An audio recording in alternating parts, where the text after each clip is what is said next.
Hello and welcome back to the Retro Perspective. Something a little bit different today. As some of you may know, I use an app called Collectors with a Z to track my game collection. This is useful for if I'm out and about checking out charity shops and I see a game, I can just whip out my phone and see if that game's in my collection or not. But the Collectors app does have some limitations. It's pretty much primarily for video games themselves and not for anything like magazines, which I have a lot of, or memorabilia, stuff like that. So for a long time I had my game collection on the app and everything else like magazines I had in a big long list on a Google document. Not exactly ideal. This led to me trying out a few different programs known as note-taking apps or personal knowledge management apps that can link different documents together.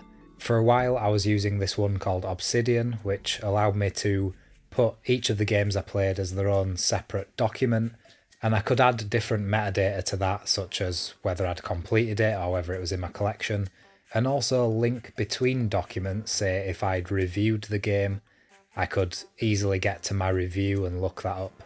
But the whole linking aspect in Obsidian didn't really seem intuitive to me, and it seemed to take a lot more manual steps. And I ended up not really filling that many games out in Obsidian because the whole thing was so cumbersome and took too long. That's where a new app came in called Tana. When I first heard about this app, I was actually really suspicious because loads of people in like the productivity space on YouTube were just banging on about this app as if it was going to be the next big thing, and it hadn't even had a public release yet. It's still only available by request on Tana's website. So I put in a request for early access, and a few weeks ago I got invited to try it out. And actually the hype was pretty much well founded because I have found this app to be incredibly intuitive and it does pretty much exactly what I want it to do. And I thought if you're a video game collector like myself, or maybe if you're just interested in the app and what it can do, then you might find this video useful. This is not going to be a tutorial because there are plenty of tutorials out there on Tana, but just the basic gist of it is that everything is a node. And you can pretty much infinitely indent nodes within nodes. And then you can also add references which essentially link to a node within any other node. So this isn't just for the purposes of video game collection, you can use it for loads of different stuff.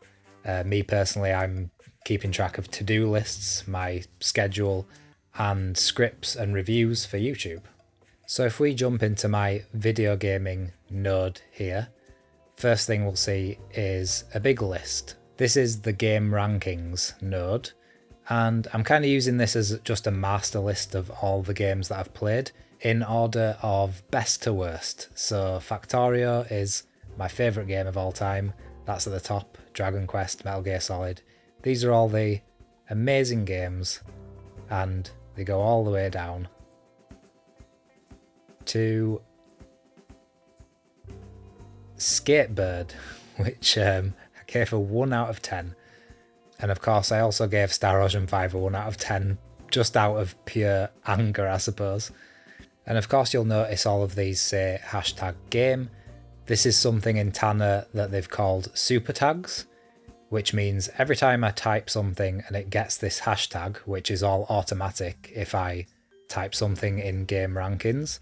Like I'm just about to play Okami, so if that ended up being my third favourite game, I'd put it here, but that's not really the point. The point of the hashtags is each time something gets this hashtag, all of these fields appear indented below it.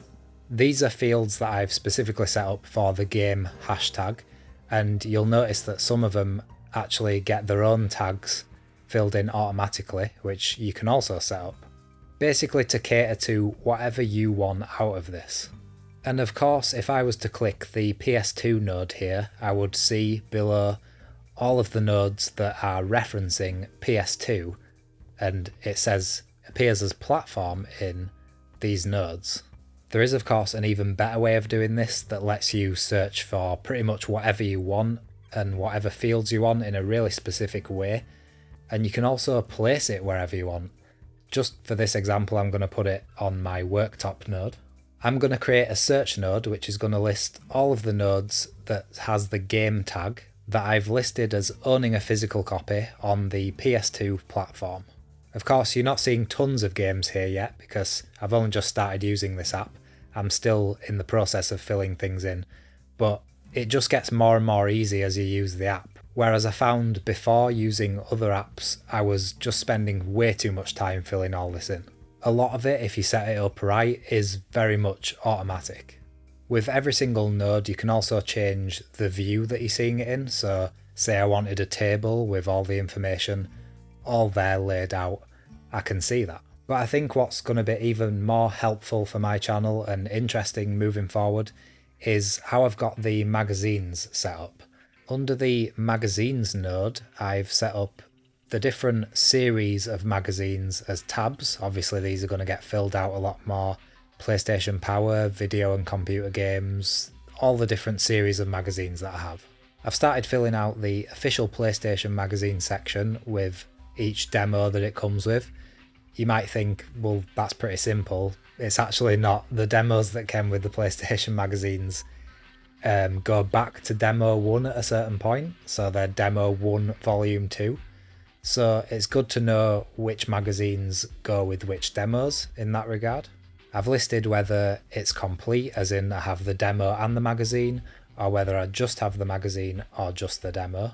If we go down to the magazine that I covered most recently, issue 11, I filled in all the games that the magazine covers. And as you might expect, games that I've played, such as Tomb Raider, this is a reference to the node that's on my master list. All of these also have the fields automatically there for when I get round to playing the game. I'll just have to fill them in. I've also got a topics covered section here, which is kind of just freeform. It's going to be like, what are the features of the issue? Like issue 11 had a feature on Sony Computer Entertainment Europe, who are a developer, so they've got the developer tag. I'm doing all this because in the future, if I want to reference what the magazine has said about a particular game, I can just look at the game's node and see that it's been referenced in the specific magazine's node, and then I'll know that that magazine has covered it and I can go look at it. Also, people quite often come to me and say, oh, I played so-and-so demo when I was a kid so much, I wish I knew which demo that was from. And sometimes I know which demo it's from already, but now I have this app, I don't have to know it off the top of my head. I can just come in here and look at the demo, and I'll have a list of games that are on the demo, I'll know which magazine it's from, and I'll know whether I own it in my collection. And it's all just intuitively linked together in a really easy way that once you set it up in a way that works for you, it's basically as automatic as it can possibly get. And that's about all I wanted to say really. I hope you found this video useful or interesting. Let me know what you think of the app Tana, and let me know how you organise your collection. Thank you very much for watching. I've been Jake of the Retro Perspective, and I'll see you next time.